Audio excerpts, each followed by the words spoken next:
d'abord, merci à nos 4 intervenants d'avoir répondu présents aujourd'hui donc pour ce débat qui portera sur ces nouveaux éditorialistes, youtubeurs, twitchers, instagrammeurs et tiktokers. Alors c'est une formulation qui peut être parfois un peu uniformisante. Les nouveaux éditorialistes, il y a différents genres, différents formats qui vont traiter de nos jours d'actualité politique et de positionnement politique.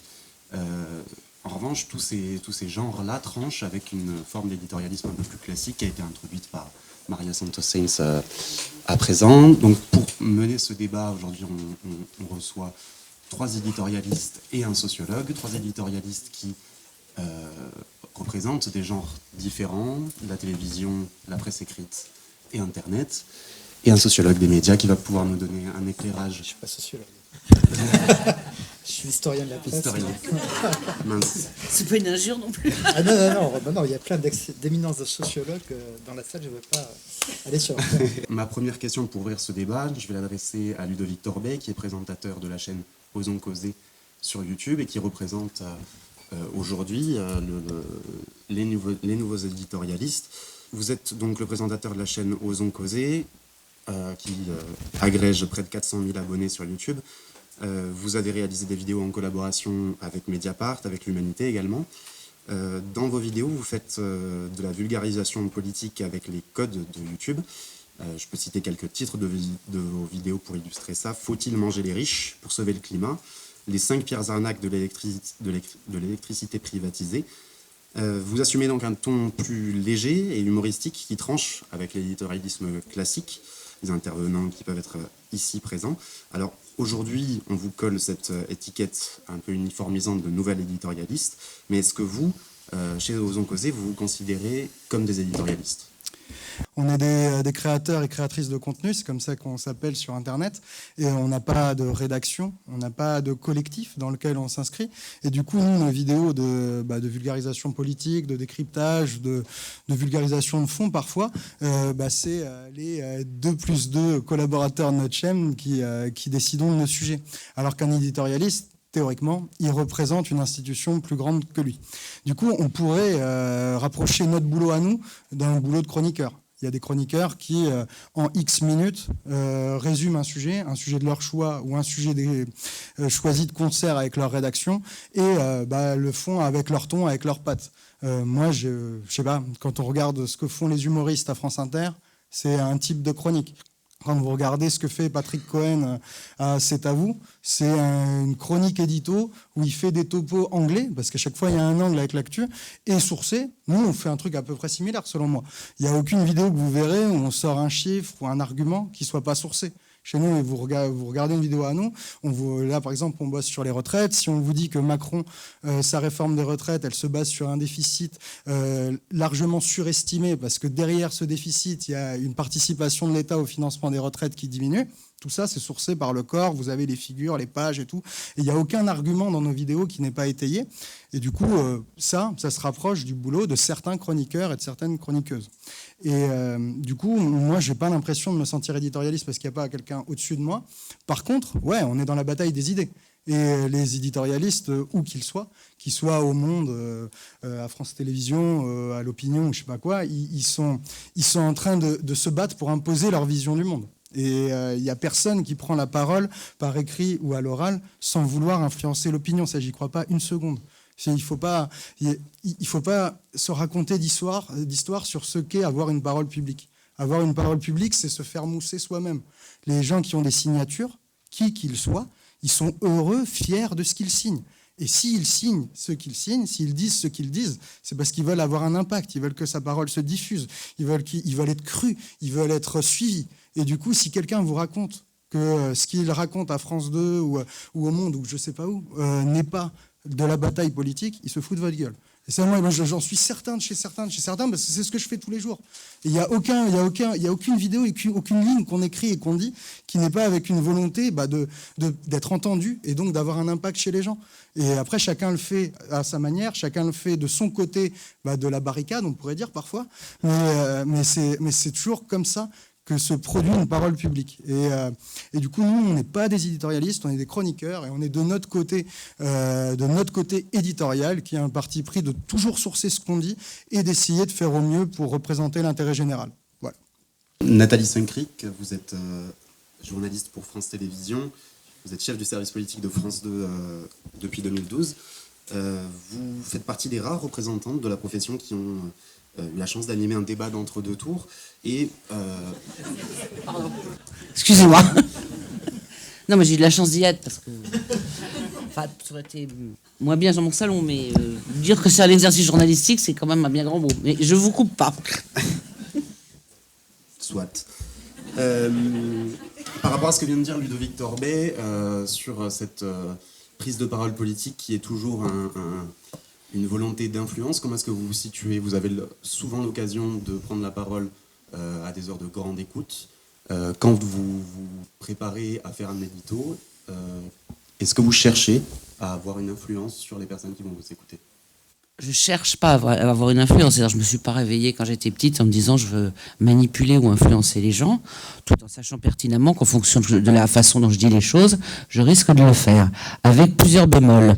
Le premier, c'est que je pense que les gens qui nous écoutent ne sont pas idiots et que vu la multiplication des sources d'information, des sources des lieux de débat, que ce soit Internet, que ce soit les chaînes d'infos, que ce soit tout ce qui est autour de vous, dans la presse écrite également, c'est pas parce qu'un éditorialiste dit quelque chose que les gens vont le croire.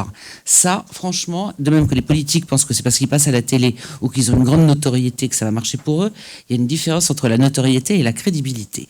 Ça, c'est le premier point. Deuxièmement, nous ne sommes pas des militants. Alors après, on peut lancer le débat philosophique sur qu'est-ce que l'objectivité. Il est vrai que l'objectivité est une notion vers laquelle on tend et qu'il ne faut pas prétendre à exercer totalement, puisque chacun a un passé, chacun a un présent, chacun a non pas des sentiments, mais a un certain nombre de points de vue, et qui peuvent d'ailleurs évoluer avec l'âge, puisqu'on ne pense pas forcément la même chose quand on est très jeune ou quand on est un petit peu plus âgé. Simplement pour dire qu'on peut aussi... alors vous parlez des sources, mais moi j'ai du éditorialiste, chroniqueur, je ne vois pas foncièrement la différence. On fait des papiers sur un sujet précis. Les sources, on peut pas. Je veux dire, moi, je fais pas des papiers sur le rapport du corps. Vous voyez, certains le font, ou des journalistes économiques. Moi, je suis plus dans le registre de Ciotti est un peu empoisonné en ce moment parce que les députés LR sur le terrain se font engueuler par les gens et qu'il a peur de passer pour la béquille de Macron. Je ne pense pas, en faisant ça, manipuler qui que ce soit, mais juste expliciter un peu, c'est-à-dire que la politique étant un domaine dans lequel on considère qu'il y a une terrible langue de bois, je considère que nous, c'est plutôt notre boulot de dire ce qu'il y a un petit peu derrière, la volonté qu'il y a derrière, pourquoi ça se passe comme ça. Voilà, c'est pas d'une énorme prétention, c'est juste éclairer, mais pas éclairer pour... on ne ment pas, enfin, je veux dire, on n'est pas là, c'est pas de la propagande, vous voyez.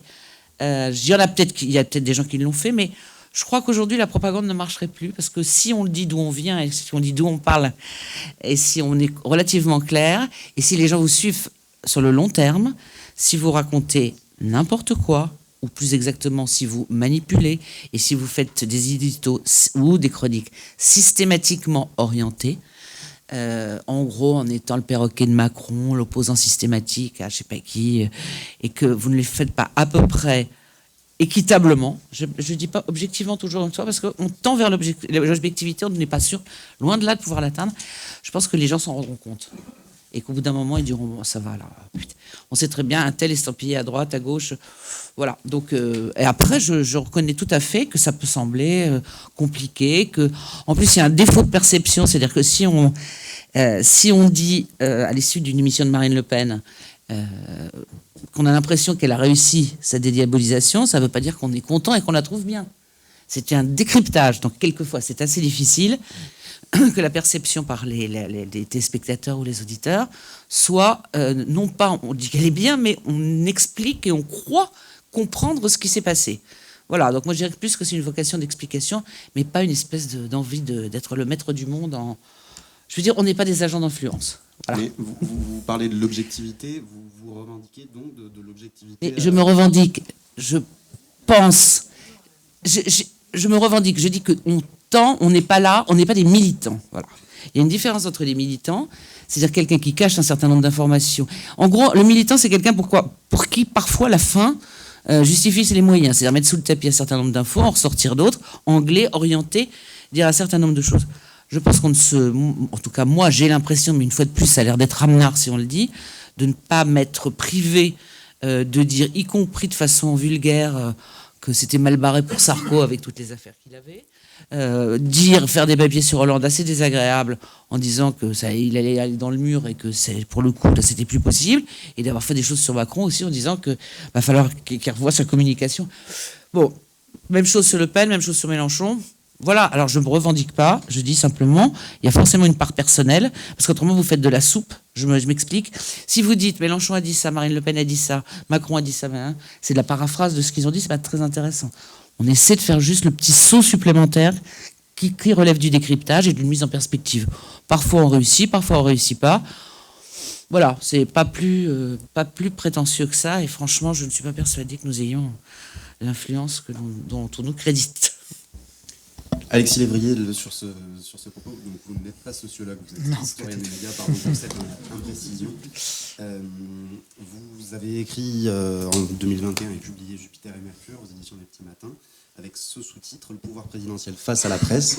Nathalie Saint-Cric l'évoquait, le rapport du politique au champ journalistique est aujourd'hui au cœur de la communication politique. Quel regard portez-vous sur ces nouveaux éditorialistes qui ne sont pas imperméables à ces logiques d'influence, mais qui peuvent, à certains égards aussi, être une garantie d'indépendance par leur non-inclusion dans le champ journalistique à proprement parler? Alors moi, je crois, contrairement à ce que disait Ludo, alors je me permets de vous appeler Ludo parce que c'est votre nom, je crois que vous êtes des éditorialistes d'un nouveau genre, et ce n'est pas une insulte, hein, c'est un terme noble de l'histoire de la presse.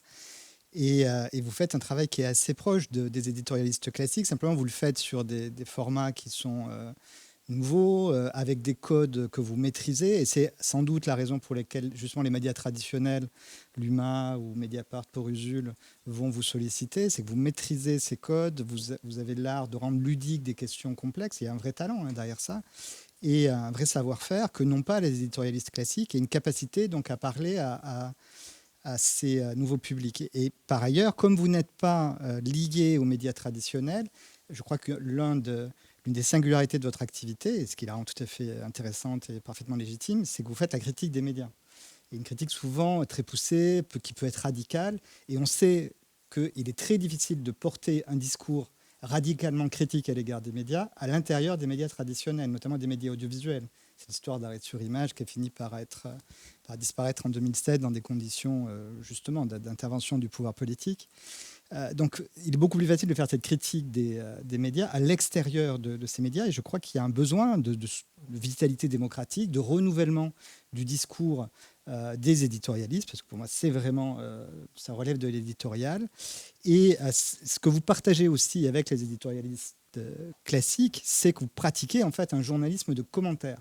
Et qui pour moi ne tend pas du tout vers l'objectivité, c'est au contraire une subjectivité assumée, et c'est bien qu'elle soit comme ça. Alors je pense que Nathalie Saint-Cric disait ça parce qu'elle pratique aussi des exercices comme l'entretien, l'interview, où là, le journaliste doit être dans un positionnement tout à fait différent. Mais lorsqu'il fait un éditorial, l'éditorial, c'est un genre, depuis la presse du 19e, qui est celui de la subjectivité, d'une subjectivité assumée qui peut engager un individu ou une rédaction. Non, je voulais dire, c'est pas de la militance, c'est-à-dire qu'il y a une subjectivité, oui. Il y a forcément une subjectivité, mais on n'est pas, si j'ose dire, un instrument. Non, bien sûr. Et c'est ça que je voulais dire. Simplement qu'il y a une vraie différence entre tiens, je vais essayer de planter un tel ou d'avoir la peau d'un tel, la peau d'un tel ou d'une idéologie ou d'un parti. Bien sûr que c'est du commentaire. C'est du journalisme de commentaire. Mais comme on fait plusieurs choses en même temps. Et en fait, dans l'histoire de la presse française, ce journalisme de commentaire a toujours été considéré de manière plus positive, en tout cas historiquement il l'a été, ça change peut-être aujourd'hui, que le journalisme d'information, qui est l'autre grand champ journalistique. Et ce n'est pas un problème en soi, c'est dû à la proximité avec la littérature. Le seul journalisme de commentaire, le journalisme qui échappait au discrédit, c'était le journalisme d'expression littéraire, proche du journalisme d'auteur, où on assumait d'être derrière un bureau et de donner son avis. Et on avait un mépris, en contraire, pour le journaliste qui descendait sur le terrain. Ce n'est pas un problème en soi. Ce qui pourrait devenir un risque, et ce qui explique peut-être ce que racontait très justement Maria tout à l'heure, c'est-à-dire la perte d'influence des éditorialistes traditionnels, c'est que quand le journalisme des éditorialistes se coupe du réel. Et ça a pu être une tendance, une dérive récente. Moi, j'ai en tête, je le cite souvent parce que je trouve ses propos incroyables, ce que disait Christophe Barbier dans une rencontre avec les lecteurs du JDD, c'était en 2017. Et il avait cette phrase qui était « Se confronter au terrain pollue l'esprit de l'éditorialiste ». Je dois avoir la suite de la phrase. Qui était tout aussi incroyable. Son rôle est de donner son opinion, d'affirmer ses certitudes par essence improuvables. Bon, ça, c'était vraiment l'idée. Je sors d'un plateau de télé pour aller sur une radio, et puis après rentrer chez moi, écrire un éditorial pour la presse. Et surtout, je ne vais pas voir les gens. Je pourrais me polluer l'esprit et perdre ma crédibilité. Donc ça, c'est absolument terrible. Le journalisme documentaire n'est pas coupé du réel. Et on peut raconter, Maria parlait de grands éditorialistes. On peut penser à Camus, on peut penser à Jean Daniel. Avant d'être éditorialistes, ils ont été reporters. Et leur crédibilité, leur légitimité, ils l'ont construite comme ça. C'est les misères de la Kabylie, le grand reportage de Camus en 1939. C'est les reportages de Jean Daniel en Algérie qui leur permettent après d'avoir une légitimité journalistique qu'ils porteront dans l'éditorial. Donc il ne faut pas couper ces deux domaines, même s'ils sont distincts l'un de l'autre. Et ça pourra vous arriver un jour avec... Parce que je crois que tous ces journalistes de commentaires deviennent des marques. Et c'est un peu la thématique de notre journée, mais les éditorialistes classiques sont aussi des marques, qu'ils le veuillent ou non. Et la légitimité que construit Ludo, celle qu'a construite Usul, peut vous amener à une notoriété qui, un jour, sait-on jamais, vous coupera à votre tour du réel et vous vaudra en retour les mêmes critiques que l'on porte aujourd'hui aux éditorialistes classiques. Oui, probablement. Jean-Dominique Merchet, on parlait de cette sorte de pas de côté que représentent ces nouveaux éditorialistes qui, en prenant un petit peu de distance par rapport au champ journalistique, peuvent faire des commentaires de manière un peu plus libre. Vous avez entrepris un pas de côté par le blog, avec votre blog Secret Défense, que vous tenez depuis 2017. Si je ne me trompe pas. Que cherchez-vous à accomplir avec ce blog que vous ne pouviez pas faire par le circuit classique, et quel regard portez-vous sur ce nouveau pas de côté que représentent les... D'abord, je ne pense pas du tout que ce soit un pas de côté. Je dirais plus que c'est un pas en avant. Ouais, ça a été un pas en avant, parce que en gros, j'ai arrêté parce que le blog, je pense que le type de média blog est aujourd'hui à peu près obsolète, et donc j'y reviendrai si vous voulez. Je suis passé un peu à autre chose. Non, je voudrais revenir un peu sur ce qui s'est dit et vous raconter mon expérience très brièvement de ce que ça signifie pour moi d'être éditorialiste, puisque quand j'ai été embauché à l'Opinion il y a 10 ans maintenant, pour la première fois sur mon contrat de travail, il y avait marqué « journaliste éditorialiste ». Donc c'est quelque chose d'extrêmement concret qui relève d'un contrat de travail. Et c'est tellement concret que quand on écrit un article sur notre système rédactionnel, on ouvre une page spéciale qui s'appelle « éditorial » et qui va être à un endroit précis du journal, qui va faire 1650 signes. Donc c'est quelque chose qui a une réalité matérielle, l'éditorial. Et l'éditorialiste, c'est pas quelque chose qui est dans les limbes de la réflexion. C'est d'abord quelque chose qui relève presque de la convention collective, du droit du travail et d'une réalisation. Et c'est évidemment un des seuls articles que le patron du journal, le PDG du journal, va relire tous les jours attentivement et sur lequel, rarement, mais ça lui arrive, il va se permettre, toujours de manière extrêmement courtoise, de dire « Écoute, Jean-Do, je pense que peut-être que tu pourrais dire un peu les choses un peu autrement que tu ne le fais là, ou tu devrais rajouter ceci, ou tu devrais rajouter cela. » Ça arrive, ça m'est arrivé, pas très souvent, mais ça m'est arrivé, alors qu'il ne le fait jamais pour les autres articles.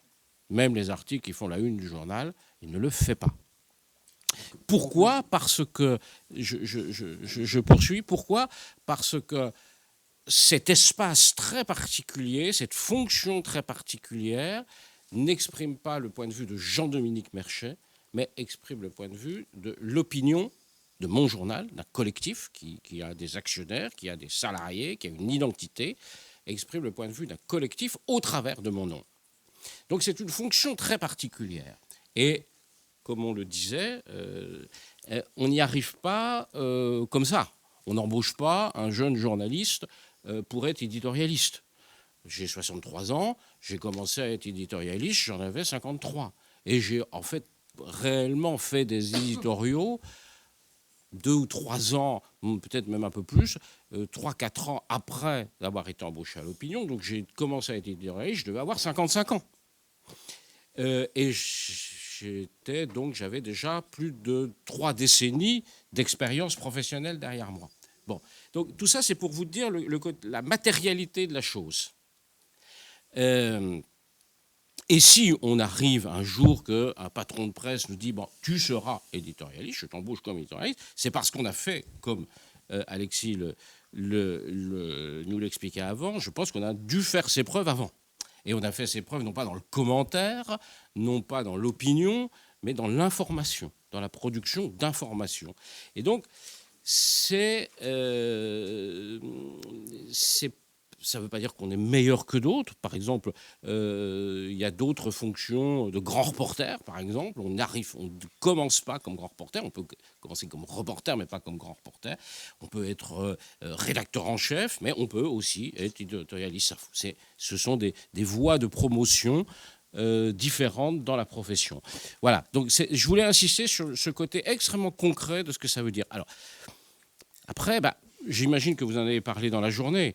Déjà ce matin ou tout à l'heure, où vous allez en parler, la question quand même qui reste essentielle, c'est que si on fait du journalisme ou on ne fait pas du journalisme. Et ça, encore une fois, ça a quelque chose que on ne le décide pas nous. Le journalisme, c'est quelque chose qui est défini par le Code du travail. Et qui, par ailleurs, je pense, quand on est journaliste, on ne décide pas d'être journaliste. On est reconnu par la société comme étant journaliste au travers du Code du travail, d'un patron qui nous embauche comme journaliste. Et ça a je pense que ça a des contraintes éthiques, des contraintes déontologiques, des contraintes morales, enfin tout ce que vous voulez. On exerce une profession qui a ses règles, et voilà, on l'exerce plus ou moins bien, on l'exerce avec une certaine, peut-être parfois, latitude par rapport à ces règles. Bon, mais si on n'est pas journaliste, on peut faire ce qu'on veut. Voilà. On peut faire ce qu'on veut. Et c'est très très bien comme ça. Ça a toujours existé. Il y a toujours des gens qui ont exprimé leur opinion ou fourni des informations ou fait des choses sans être journaliste. On n'a pas le monopole de ça. Et on l'a de moins en moins, le monopole. Et juste pour ne pas être trop long pour répondre à votre question, je pense que le journaliste, qu'il soit éditorialiste, reporter ou tout ce qu'on voudra, il doit être là où sont les gens à qui il s'adresse. Donc, il n'y a plus de kiosques, ou de moins en moins, il y a déjà plus de vendeurs à la criée de journaux depuis très longtemps, il n'y a quasiment plus de kiosques. Les maisons de la presse ou les kiosques parisiens vendent des colis fichets et des parapluies ou des cafés. Voilà, c'est un phénomène. Il faut être là où sont les gens. Les gens, aujourd'hui, ils lisent les choses, effectivement, sur les réseaux sociaux, d'où l'importance. Moi, en 2007, j'ai fait toute ma carrière dans la presse écrite, et j'adore la presse écrite, et je ne quitterai jamais la presse écrite. Mais en 2007, j'ai considéré qu'il fallait basculer dans le numérique. Le truc qu'il fallait, tout en continuant à écrire sur le papier, c'était passer au blog. Le blog est un type d'information, de média qui est en train de mourir. J'ai basculé globalement sur Twitter, où j'ai un public, je vais avoir 50 000 abonnés, quelque chose comme ça. Et puis par ailleurs, même si on est dans la presse écrite, il faut être là où ça se passe, c'est-à-dire sur les chaînes de télévision, les médias, les chaînes en continu, les chaînes d'information. Bref, il faut être là où sont les gens. Peu importe l'endroit où on leur parle, ce qu'il faut, c'est leur parler avec notre professionnalisme, notre éthique et éventuellement, et j'assume très bien, nos opinions. On n'est pas éditorialiste, on le devient. Bah oui. Non, mais je veux dire, on n'entre pas dans la... Non, mais bien sûr, mais on n'entre pas dans la carrière comme éditorialiste.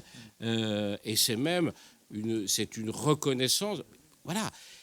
Je vous dis, pour un jeune journaliste, il y en a quelques-uns dans la salle ou des futurs, il y a trois voies de promotion.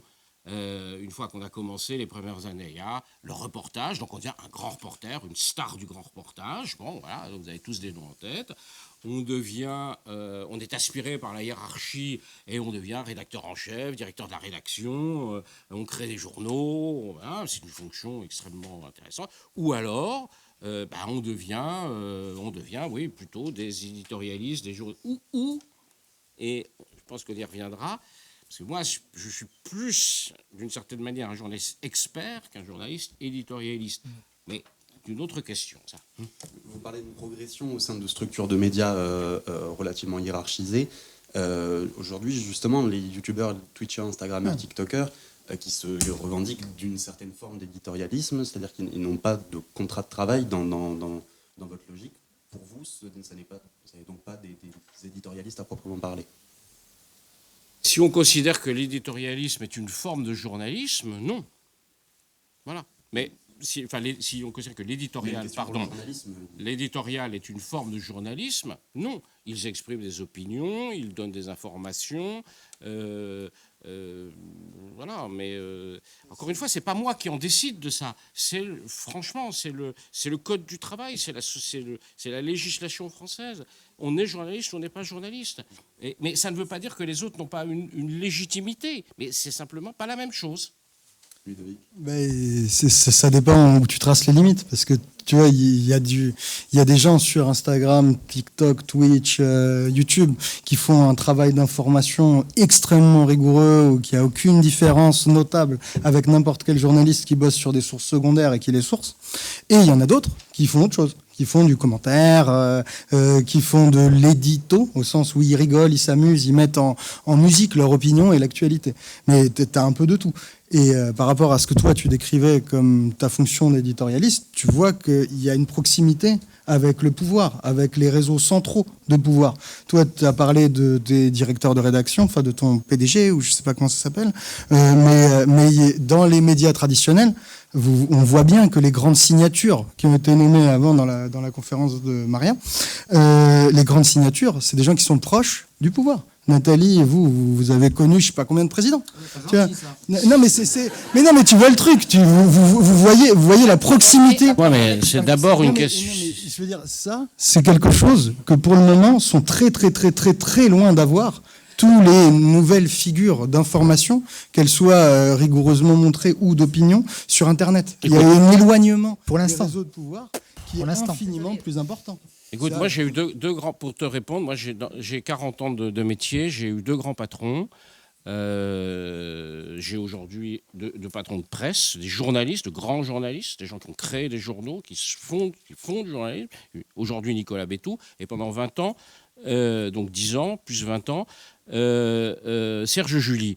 Lorsque Serge July a créé, qui réécrit d'ailleurs dans Libération, et je trouve ça très bien, à 80 ans, bravo Serge. Et mais je ne suis pas du tout ironique en vous disant ça. Il avait 30 ans quand il a créé Libération, parmi les autres. Voilà. Donc il a créé un journal. Alors peut-être que qui était un journal d'extrême gauche, qui est devenu autre chose. Bon, voilà. Nicole Gauthier, ici, nous avons usé nos fonds de culotte dans ce journal.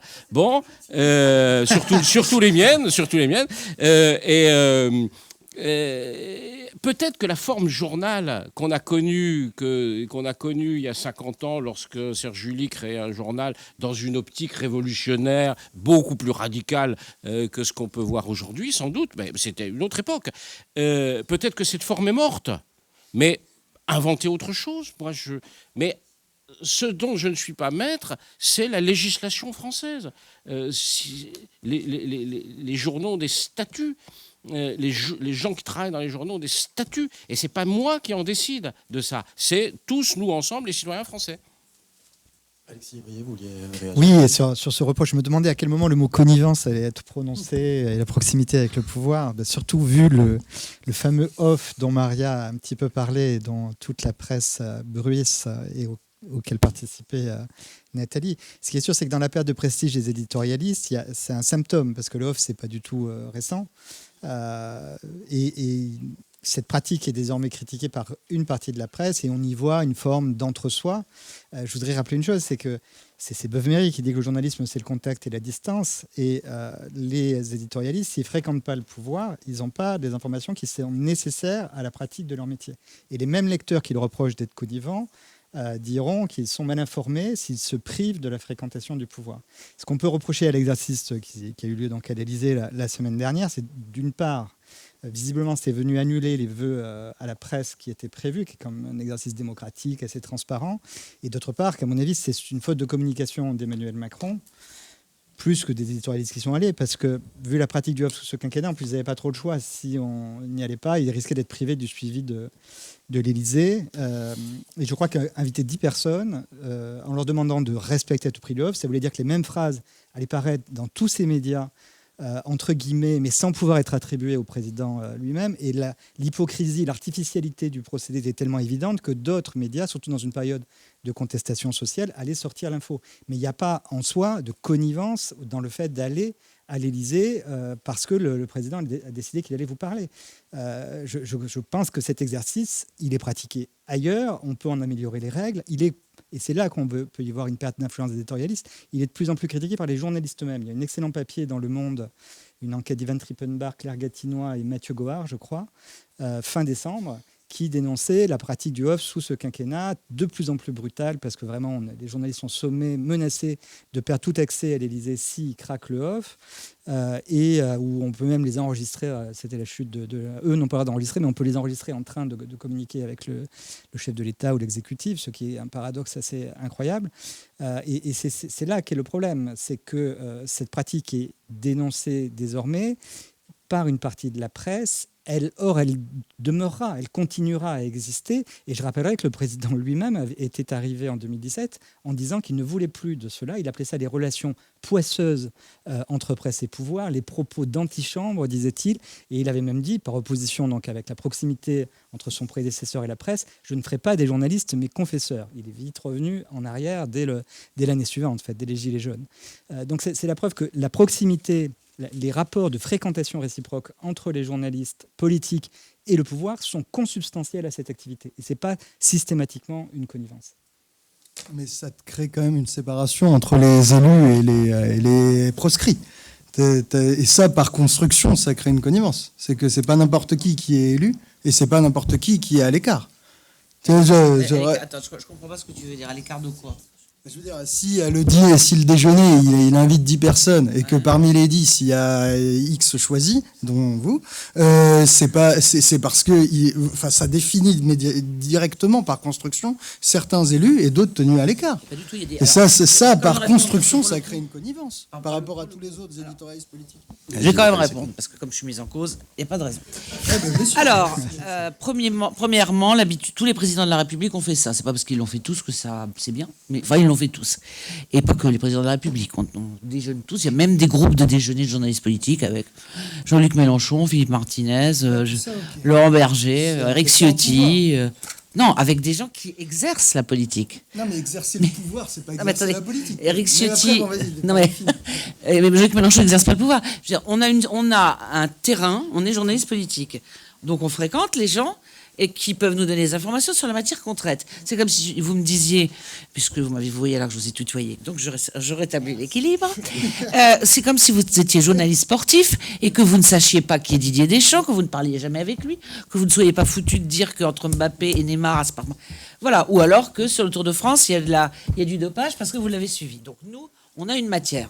Alors, deux choses. Pardon, mais c'est une chose de connaître Didier Deschamps, c'est autre chose de le côtoyer régulièrement. Mais on ne côtoie pas régulièrement. Je ne passe pas mes journées avec Macron. Je fais juste cette précision-là. Il y a un moment donné où... Alors ça, c'est le premier point, c'est notre matière. Voilà. Par ailleurs, je rajoute qu'il n'y a pas les élus et les rejetés. Pourquoi ? Eh bien parce que vous pourrez voir qu'il y a des tournées, si j'ose dire, le mot fourné n'étant pas très élégant, de journalistes, et que comme il ne veut pas en avoir, lui et les autres, 50, parce que ça devient une conférence de presse, même Edoui Plenel, vous voyez, enfin, je veux dire, qui d'ailleurs a été choisi comme intervieweur une fois, tout le monde y va. Enfin, tout le monde y va. On y va parce que c'est intéressant, et on y va pour avoir un certain nombre de choses. La suite que je vais vous dire, c'est que il n'y a jamais eu. Ils nous ont dit, bon, ça je trouve ça assez con parce qu'il va falloir le normaliser, que fallait pas mettre entre guillemets, mais il n'y a pas eu un papier. Si vous écoutez le papier d'Yael Gauze, il dit mais Emmanuel Macron pense que. Moi je dis mais Emmanuel Macron et l'Élysée on déclare que pense que. Donc on n'est pas des relais d'opinion. On dit il pense que, mais c'est pas parce qu'il pense et qu'on le redit que ça veut dire qu'on trouve que c'est bien. Vous voyez, si je dis Jean-Luc Mélenchon considère qu'il n'y a pas de problème de frondeur au sein de son parti, ça ne veut pas dire que je suis d'accord avec lui. Donc on travaille avec des gens, et j'ajoute que si... Alors il faut pas être paradoxal. Soit on est comme Christophe Barbier, que par ailleurs je connais, ça m'étonne qu'il ait dit ça, c'est pas malin. Soit on considère effectivement qu'on est dans une bulle. Et dans ce cas-là, vous restez enfermé dans votre chambre. Vous jugez les gens, les politiques, vous jugez tout le monde sans jamais les fréquenter, sans jamais leur poser une question. Et dans ce cas-là, je ne vois pas en quoi c'est du journalisme. Soit on considère que ce qui est intéressant, c'est de vivre comme tout le monde. Et d'ailleurs, il faut vraiment être spécial pour pas vivre comme tout le monde, parce que je défie quiconque de jamais aller au supermarché, de jamais être malade, de jamais avoir quelqu'un qui meurt, de jamais emmener ses enfants à l'école, de jamais. Enfin, je veux dire, pour être loin du monde, il faut vraiment. Enfin, je sais pas. Malheureusement. Il y a plusieurs mondes. Mais ah bah d'accord. On peut y avoir le monde des bourgeois, mais c'est pas parce qu'on a le monde des bourgeois qu'on connaît pas les classes. Enfin, on sait aussi d'où on vient. On peut avoir des grands-parents qui ont été. Enfin, vous voyez, on est tous confrontés à la vie. C'est clair. Donc l'idée qu'on serait des espèces de créatures éthérées qui vivent, qui sont jamais. Enfin voilà, ça me semble être. Enfin, je vous dis, moi l'autre jour j'ai passé SOS médecin, j'ai passé 6 heures. Et on a fini à l'hôpital. Bon, donc, je pense qu'on n'est pas complètement hors de ça. Et je ne vais pas vous raconter ma vie. Il va falloir conclure. On va passer. Alors, non, je vais juste conclure sur une chose. C'est pour que ce soit structuré. Effectivement, je pense qu'il est préférable d'avoir été reporter un certain temps. Moi, je l'ai été pendant 20 ans et j'ai commencé à faire de l'antenne miraculeusement, bien étant une femme à l'âge de 45 ans. Vous voyez, donc c'est pas un truc que j'ai toujours fait. 2, je pense qu'il y avait une presse d'opinion dans le temps. Vous faisiez référence à Jean Daniel ou un certain nombre de titres qui ouvertement était pour la décolonisation, contre la guerre d'Algérie, pour un certain nombre de choses, et qu'il l'affichait. Et ça, on savait un peu à qui on s'adressait. On savait quand on achetait un journal, le type qui achetait Libé, c'est pas le même qu'acheter le Figaro. Bon. Aujourd'hui, c'est beaucoup plus diffus. Et j'ajoute, pour ce qui me concerne, et c'est pas le sujet du jour, forcément, que quand on est dans le service public et quand on s'adresse par vocation à un grand nombre de gens, on ne peut pas se permettre d'être aussi pointu. C'est-à-dire considérer qu'on est là pour faire une forme de militance. Dernière chose, jamais un de mes papiers n'a été relu pour la bonne et simple raison que jamais je ne les écris. Enfin, je les écris pour moi, j'ai une feuille comme ça, mais personne ne peut savoir ce que je vais dire avant que je le dise. Et ça, je vous en donne ma parole. Et par ailleurs, j'ai fait tous les présidents. Il y en a un qui a essayé de me virer, mais je suis réussi à me débattre et j'ai réussi à survivre. Et donc, c'est bon signe parce qu'entre Sarko, Hollande et... Vous voyez, ça veut dire que... Enfin, c'est peut-être bon signe. Ou mauvais. Ça veut dire que je serre les pompes de tout le monde. Non, il y en a quand même un qui a essayé de me foutre à la porte. Et je ne dirai pas lequel. Voilà qui laisse le suspense pour des questions de public. Je ne sais pas si quelqu'un... je transmets le micro. Comment est-ce que vous voulez qu'on le fasse ?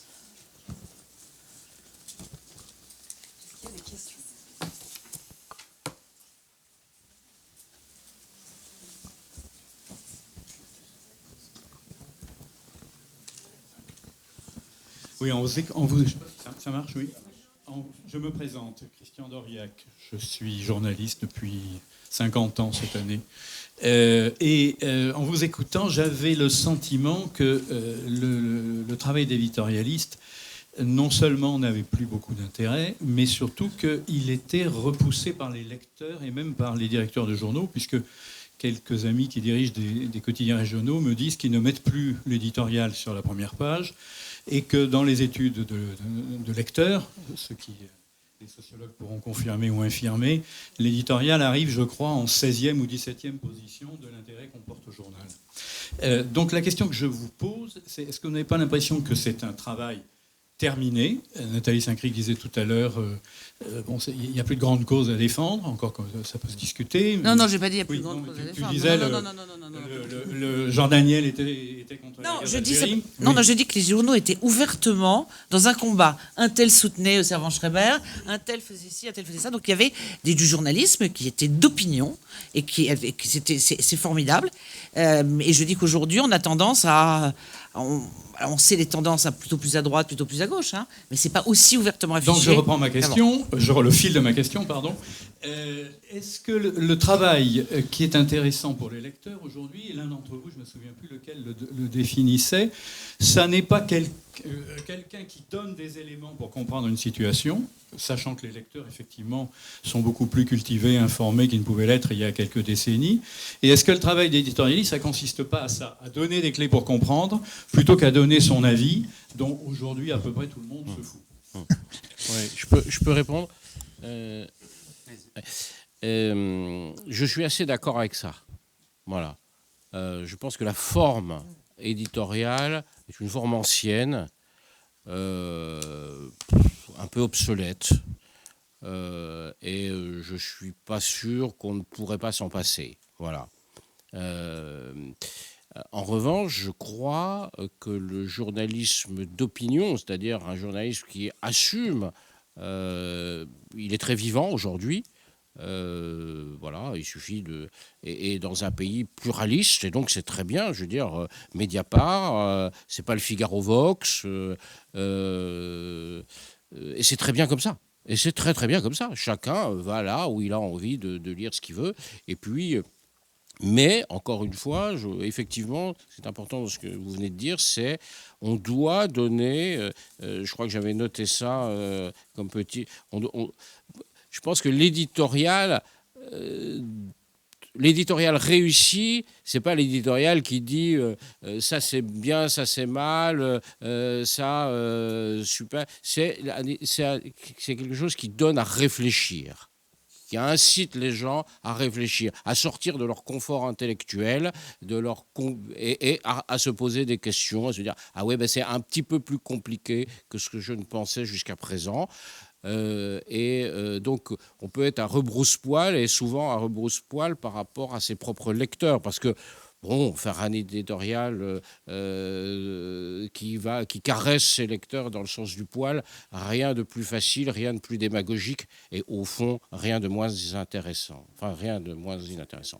Ouais, en fait, vous définissez un idéal dans lequel tous les deux, hein, un idéal dans lequel je me retrouve tout à fait, mais j'ai pas l'impression qu'on aille vers ça, parce que notamment les chaînes d'infos évoluent de plus en plus vers des médias d'opinion. Et on voit bien que partout, notamment à droite et à l'extrême droite, ce sont des médias d'opinion qui s'imposent dans la presse écrite et dans l'audiovisuel. Et il y a évidemment l'empire médiatique Bolloré, mais il déteint sur le reste du paysage médiatique. Et sur ces plateaux, ce qui me frappe, alors même que les conventions signées par les chaînes d'infos avec le CSA sont très claires, ce sont des chaînes d'information, ce ne sont pas des médias d'opinion. Sur CNews, mais c'est un peu un modèle imité un peu partout. C'était formidable. Mais oui. Celle où il dit qu'on n'est pas un média d'opinion, parce qu'il y a un intervenant qui lui dit nous sommes un média d'opinion, et Pascal Pro qui a peur justement, puisque la ministre a dit que... Un journaliste éditorialiste dit ça. Oui. Et parce que la ministre de la Culture a dit qu'en 2025, on allait peut-être revoir l'autorisation d'émettre. Pour la première fois, il y a une menace qui pèse, au moins indirecte, sur C8 et surtout sur CNews. CNews, il y a une convention qui est très claire. Et Pascal Pro, du coup, répond non, on n'est pas du tout, on est une chaîne d'information. Ce que l'heure des pros dément pas son existence même. Et donc, moi, ce qui m'inquiète, c'est que sur ces plateaux, tout le monde est appelé éditorialiste. Tout le monde. Et on ne reconnaît plus les journalistes sur ces plateaux, des autres intervenants qui peuvent être des intellectuels, des éditeurs, mais des sportifs ou n'importe qui. N'importe qui peut aller sur ce plateau et pas simplement chez Hanouna. Et tout la singularité journalistique se perd dans ce magma de voix informes. Et moi, je crois que le danger est beaucoup plus là. J'aimerais qu'il n'y ait que des experts, comme le disait Jean Demerchet, que l'éditorialiste ce soit un expert qui donne des clés. Malheureusement, on ne va pas vers ça. On va d'autant moins vers ça que sur les réseaux sociaux, ce qui génère beaucoup d'engagement dans les propos d'opinion, c'est les opinions qui confirment celles du lecteur. Et les algorithmes sont aussi conçus comme ça pour favoriser, je sais pas, vous avez dû voir la controverse sur Facebook qui favorise l'emoji de réaction énervée dans la diffusion des posts, c'est-à-dire il y a plusieurs manières de liker, mais si vous likez énervé, le post va être plus montré à d'autres personnes. Je sais pas si c'est toujours le cas, hein, mais c'est un des leaks d'algorithmes. Et pareil, il y avait un robot qui, à partir d'un compte vierge YouTube, d'un ordi vierge jamais connecté à Internet, regardait les suggestions de vidéos en regardant une vidéo, puis une autre, puis une autre, puis une autre, et il se rendait compte qu'au moment de la présidentielle américaine, ça l'amenait naturellement, entre guillemets, vers du contenu pro-Trump. Du coup, les algorithmes favorisent des médias d'opinion et pas forcément de la bonne façon. Du coup, il y a de grandes chances que l'opinion prenne une place plus importante. Après, moi, ça me dérange pas, du moment qu'elle est assumée, qu'elle est lisible. Et un des problèmes avec justement la disparition des médias d'opinion, c'est que ça traduit qu'il y a une espèce d'homogénéité dans beaucoup de signatures et dans beaucoup de titres de presse et à la télé, à la radio aussi. Il y a une homogénéité de point de vue. Tout le monde va penser par évidence, ça s'est beaucoup vu pendant le référendum sur la Constitution européenne en 2005, mais ça se voit tout le temps. On va penser par évidence qu'il faut aller vers plus d'Europe, vers un budget en équilibre, qu'il y a de l'austérité, qu'on peut pas augmenter les salaires, toutes ces choses-là, qui sont en fait des choix politiques méga importants dans le pays, sont devenues des proto-évidences pour plein de médias. Et ça crée un problème aussi. Parce que c'est de l'opinion qui dit pas son nom. Je suis d'accord avec ce que dit Christian. C'est-à-dire que je pense qu'on n'attend pas d'avoir un éditorialiste, un type qui vous dise le bon, le vrai, le droit, parce que tout le monde, parce qu'il y a une espèce de relativisation, de relativisme par exemple, de tout le monde en se disant mais pourquoi lui me dirait ce que je dois penser, qu'on doit donner les clés. Ça me semble être évident. Qu'on doive éventuellement dénoncer les mensonges, ça me semble évident. C'est-à-dire que quand quelqu'un raconte quelque chose qui est faux, il y a un moment donné, il faut dire que c'est une vision tronquée, que c'est une façon tronquée de raconter les choses. À côté de ça, je pense que les gens sont pas idiots. C'est-à-dire que quand ils vont revoir CNews parce qu'ils ont envie de s'exciter et d'avoir des gens qui se foutent sur la gueule, c'est pas bien, mais qui s'engueulent, ils savent. Ils vont là où ils ont envie d'aller. ils ont envie d'entendre des gens qui pensent comme eux. Donc, finalement, je ne suis pas désespérée. Je pense qu'il restera des journalistes et des gens qui font attention. Et comme vous le disiez tous, en fait, faut savoir à qui on a affaire. L'essentiel, c'est de ne pas être trompé. Quand je vois un synthé sur la télé, on met Monsieur Untel urgentiste et qu'on ne dit pas urgentiste CGT, ça m'agace. Quand je vois un communicant, et j'ai un nom en tête en disant communicant, et qu'on ne me dit pas qu'il s'est occupé de Marion Maréchal, ça m'agace. Voilà, c'est tout.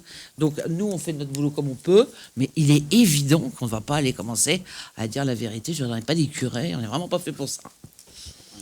Si tant est que les curés le soient, d'ailleurs. Monsieur Merchet a peut-être déjà commencé à répondre à ma question, mais vous, donc, dans un premier temps, vous, en tant que journaliste, presse écrite, télévision, comment, du coup, si vous le voyez, comment vous voyez l'édito sur le web, sur les réseaux sociaux? Quelle vision vous en auriez? Vous en avez, d'ailleurs, si vous en avez une. Et ma deuxième question s'adresse à vous aussi. Voilà, du coup, quelle est votre vision des choses? Parce que je trouve que c'est aussi important aujourd'hui de parler justement de ces nouveaux médias-là et comment faire de l'édito sur ces médias-là.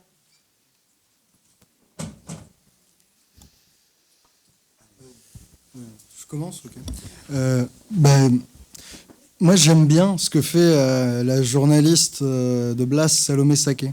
La manière dont elle fait de l'édito écrit sur Twitter. Je trouve que c'est pas mal. Parce que c'est clairement anglais. Il y a par exemple, là, elle a fait un truc sur les inégalités économiques et le lien et comment s'insère la réforme des retraites là-dedans. Et c'est un propos un peu large, politique autour des inégalités. Et elle le fait en sourçant tout. Alors, du coup, c'est son point de vue. Évidemment, on peut être d'accord, pas d'accord. Mais chaque tweet du thread est amené avec une source. Moi, ça, du moment que quelqu'un qui te donne son avis le donne avec une direction claire pour que tu puisses l'identifier et que chaque argument est sourcé, moi, c'est bon. Ce qui m'emmerde, c'est quand quelqu'un donne des sources, mais pas d'autres, et pour maquiller son avis, il y a plein de points de vue qui ont l'air neutres, ou en tout cas de ne simplement donner des clés sans prendre parti, pour reprendre quelques mots qui ont été lâchés. Il y a plein de manières de le faire, où en dissimulant certains faits, en fait, on traduit une opinion. Et du coup, moi, je préfère à tout prendre, d'avoir quelqu'un qui dit où il va, de quel côté il se tient, qu'est-ce qu'il propose, en sourçant tous les faits qu'il montre, que quelqu'un qui me dit pas où il va, en me montrant uniquement quelques faits, mais pas tous. Du coup, moi, j'aime beaucoup la manière dont elle taffe Salomé sur Twitter. Je trouve que c'est un bon modèle de ce que peut être un édito écrit à l'ère du web et du journalisme un peu nouveau. Jean-Dominique Merchet, peut-être? Je ne sais pas vraiment répondre à cette question, c'est-à-dire que ça dépend ce qu'on a à dire. Est-ce que ce qu'on a à dire est intéressant ou pas intéressant? Après, c'est une question de forme. C'est sûr que la forme orale n'est pas la même que la forme écrite. On peut même imaginer, on envoie des choses qui ne soient ni de l'oral ni de l'écrit, mais avec des mises en scène, des choses. Voilà. Mais non, je ne sais pas. Par nature. Enfin, vraiment, encore une fois, c'est le fond qui compte. Est-ce que ce qu'on a à dire est intéressant ou pas? Et souvent, c'est pour ça que je rejoignais la critique. Parfois, c'est pas très intéressant de faire un édito où on dit ah bah ça c'est pas bien. Bon, ouais, bon, bah de toute façon. Quel que soit qu'on le dise sur Twitter ou qu'on le dise dans 1650 signes ou qu'on le dise à la télé ou à la radio ou sur une page entière d'un hebdomadaire. Enfin non, je suis désolé, mais je ne sais pas répondre à cette question. Je suis désolée, une dernière question à chacun d'entre vous, parce que c'est l'intitulé de notre journée. Moi, le journaliste comme Marc, et je voulais vous poser à chacun d'entre vous la question. En tant qu'éditorialiste ou pas d'ailleurs, comme vous le sentez en tant que journaliste, est-ce que vous vous définiriez comme une marque? Commencez par... Moi, c'est évident. On a une chaîne qu'on anime entre nous. On est les seuls à décider de ce qu'on dit et de comment on le dit. Et c'est même une chaîne qui a en très très grande partie mon visage. Du coup, nous, c'est évidemment une marque. On est même une entreprise. Et je crois même qu'on a déposé Osons Causer à l'INPI. Du coup, on est littéralement, juridiquement une marque. Mais bon, peut-être que je pourrais me tromper. Donc oui. Et moi, je pense que c'est une bonne chose pour l'évolution du journalisme de s'auto-brander. Parce que, désolé pour l'anglicisme, parce que ça protège le journaliste de sa précarité. Et c'est quelque chose qu'il peut valoriser avec ou sans emploi, en freelance ou pas, avec n'importe quel type de contrat. Il peut poster des tweets, des stories Instagram, des vidéos YouTube, des articles de blog ou des posts LinkedIn ou ce qu'il veut. Il peut travailler en dehors des relations de travail contractuelles. Et donc je pense que l'auto-branding ou le moi-je protège le journaliste précaire. Du coup, moi, ça me paraît une bonne chose, mais j'ai pas fait d'école de journaliste. J'ai jamais été salarié par personne et par aucune école de journalisme. Du coup, j'en sais rien.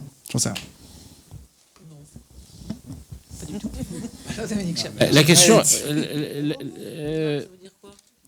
Ça veut dire que d'abord, il faudrait définir le... Non, mais là, on touche peut-être justement à cette différence. D'appartenir à une entreprise de presse, par exemple. Une marque, ça dépend si c'est péjoratif ou si c'est quelque chose de... Moi, je suis désolé, je prends la parole, désolé, mais je suis quasiment sûr que si vous deviez changer d'employeur, vous diriez je vais faire du Nathalie Saint-Cric.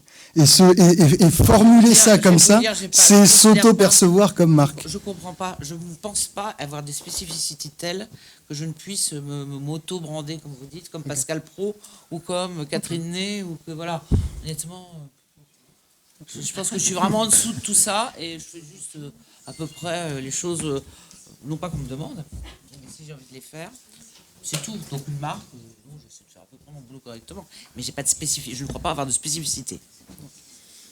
Je ne sais pas si le mot marque serait celui que je préférerais, mais faire une réponse en deux temps.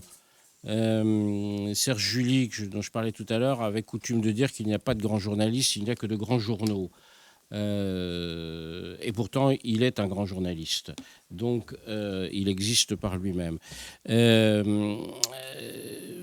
Oui, quand même, honnêtement, et toute immodestie mise à part, oui, je pense qu'on est quand même un peu une marque, comme vous dites. J'aime pas beaucoup le mot, mais c'est vrai qu'on a un nom, en tout cas. On a un nom. Nathalie en a un dans la presse, dans le journalisme politique à la télé, clairement. Et moi, j'en ai un dans mon domaine, évidemment. Et dire le contraire serait pas être honnête avec vous. Est-ce que je dirais que cette réputation relève de la marque? J'aime pas le mot, mais si vous voulez, oui. Voilà. Merci beaucoup. Merci.